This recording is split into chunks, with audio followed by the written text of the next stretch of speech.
QR код арқылы, пазл әдісі арқылы бүгінгі өтетін тақырыбымызды ашып аламыз.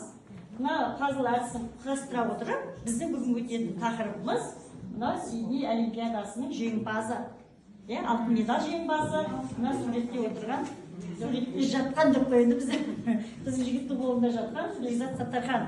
Бұл бүгінгі біздің тақырыбымыз осы сурет арқылы ашылды, пазл әдісі арқылы. Әрі қарай, сөз маржан.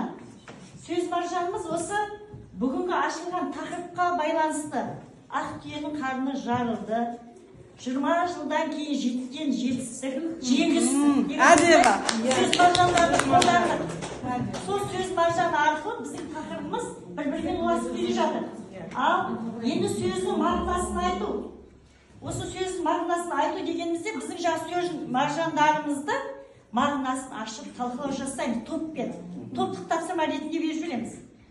Осы сөз біздің айтып жатқан жаңағы нақыл сөздеріміздің мағынасын ашып, ары қарай толықтырып, топпен жұмыс жасаймыз. Ал енді әрі қарай сіз жалғастырасыз. Кете берейін ба? Жақсы кетіп барады. Жақсы кетіп барады. Әдемі. Суретте кім бейнеленеді? Ал енді суретте сұрақтар арқылы сөйлету. Біз мағынаны таны әдісі арқылы топтағы балаларды мына суретті көрсетіп, мына суретте тұрған тұлға кім? Және оны ары қарай жетелей білеміз, жетелеу сұрақтар арқылы. Өмірбаянымыз қай жерде туылды? Қандай олимпиаданың жеңімпазы? Біздің Қазақстанның қоржынында қандай медалды салды?